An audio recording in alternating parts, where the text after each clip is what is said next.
I'm Will Ripley in Taipei. For the first time in 5 years, North Korea has launched a ballistic missile over Japan. It was in the skies over that country for about a minute. There were air raid sirens waking people up on Tuesday morning, urgent warnings telling them to get inside or get underground. The Japanese Prime Minister strongly condemning this. And the South Koreans saying that they tracked this missile travel at a distance of almost 2,800 miles, which analysts tell me might be the longest that North Korea has ever actually flown a missile, even though they've launched and tested missiles capable of going much further, including hitting the mainland U.S. This was a mid-range ballistic missile, most experts agree, one that North Korea has tested many times before, and it is a sign, they say, that the tests and the provocations will continue from Pyongyang as the world's eyes are on Ukraine. Another big bit of international news overnight, which is North Korea launched a missile over Japan. The U.S. and Japan condemning North Korea's latest ballistic missile launch, this one flying over Japan in a provocative weapons demonstration overnight. This is the latest in a series of launches this year by Kim Jong-un, escalating tensions between the countries. A new threat from North Korea. The reclusive nation firing a nuclear-capable ballistic missile over Japan, which forced the Japanese government to issue evacuation alerts and halt trains even. Japan's prime minister is saying this test, quote, cannot be tolerated.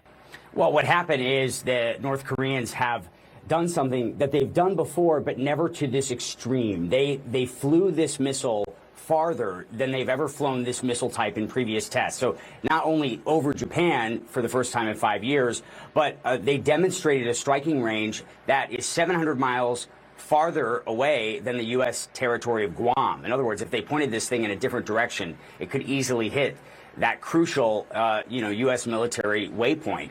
And that is certainly alarming because the North Koreans have threatened Guam in the past. And now they've demonstrated they have a missile capable of hitting, not just that location, but a lot of other strategic locations around the region. Another big international call today for the President of the United States, this one to Japan's Prime Minister, following, of course, North Korea's latest ballistic missile launch. During that call, we are told the President reinforced the United States' commitment to Japan's defense. The missile flew over Japan overnight, is believed to have landed in the Pacific Ocean.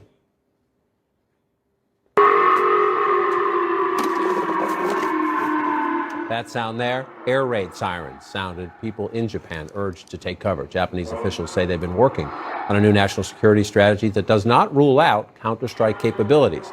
The White House says it is monitoring this situation very closely. Plus, a major escalation. North Korea, without warning, launches a ballistic missile over Japan. This is something we haven't seen in years. President Biden holding a critical phone call with Japan's prime minister today, hours after North Korea fired a ballistic missile over Japan. It's how high, how far, and how fast it traveled that makes this missile extra concerning. Just take a look at its power here. This missile traveled roughly 2,800 miles. And according to Japanese officials, it went 600 miles high. For reference, space begins about 62 miles up. This missile went 10 times higher, and it was fast, traveling about 4 miles per second, more than 17 times the speed of sound.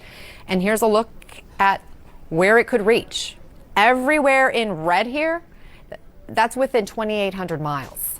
Now, this was North Korea's 23rd missile launch this year, the most since Kim Jong-un came to power in 2012. Coming up next, the rare warning to people in Japan after a ballistic missile flew over that country, launched by the rogue nation of North Korea. Stay with us. North Korea getting bigger and bolder, sending Japanese commuters scrambling for shelter in the middle of morning rush hour. What is Kim Jong-un up to? But Kim Jong-un doing something he's not done in 5 years, launching a ballistic missile over Japan. What might that mean for North Korea's missile program and aspirations?